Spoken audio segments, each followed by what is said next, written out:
filled with practical help for growing one of the core arenas of marriage. Please don't just listen to this book and set it aside. Listen to it with your spouse. Stop often to ask each other what you think. Lean in. Be curious. Talk openly. Discuss how what we are saying does and doesn't fit you and your marriage. Fight to make it great. Thanks for the privilege of speaking into a sacred part of your life. Chapter 1: What We Want and How to Get There. Jackie and Trent were grinning like teenagers as they snuck down the hill to the pitch-black soccer field. It was 1 a.m., their young children were having a sleepover at Grandma's, and the couple was here to fulfill yet another promise they had made to each other 20 years before. They started dating in high school and quickly felt certain they would eventually marry, but decided to wait until marriage to have sex.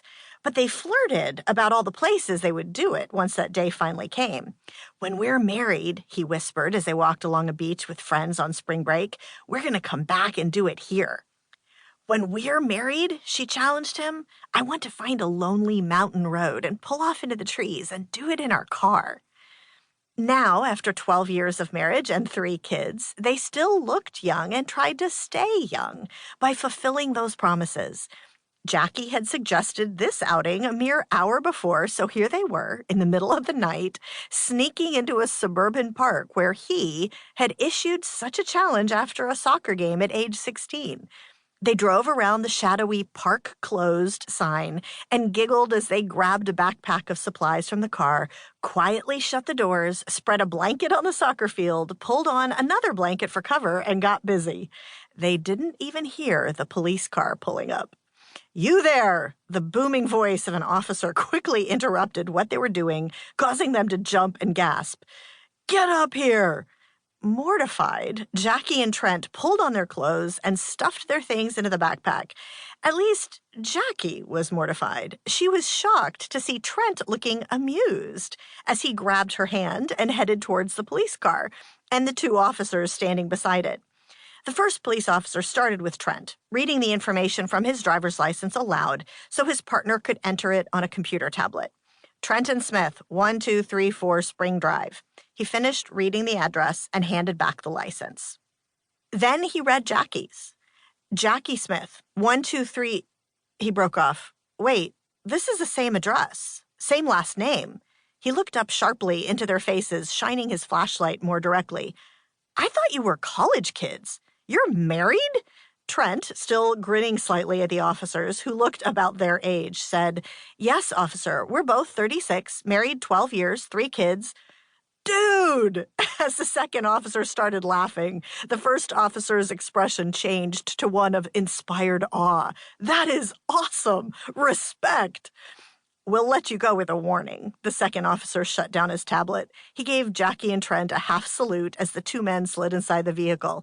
"And our shift is about over. My wife just texted me that she is still up, and I do believe it is time to run on home myself." Both grinning widely, the officers drove away. Those aren't their true names, but that is a true story. When Jackie shared it with me, I couldn't help laughing out loud. I loved it so much. Since then, whenever I've shared that anecdote with friends or at marriage conferences, everyone has the same reaction I did. There's a deep instinctive feeling of, I want that. To be clear, people don't necessarily want to do what Jackie and Trent did. For some, that would be uncomfortable rather than appealing. Rather, what people are thinking is, I want to have a delightful, playful, intimate life with my spouse. We are here to tell you that in the vast majority of cases, you can. Every marital situation is unique. Some couples are starting from strength, others are barely hanging on. But except for in some fairly rare situations, nearly every married couple can have the hope of a meaningful sex life for a lifetime, a sex life that helps create and protect a meaningful marriage. A very different approach. How can each of us get to that delightful, playful, rich, intimate life with our spouse? That is what this book is about. But this will be a very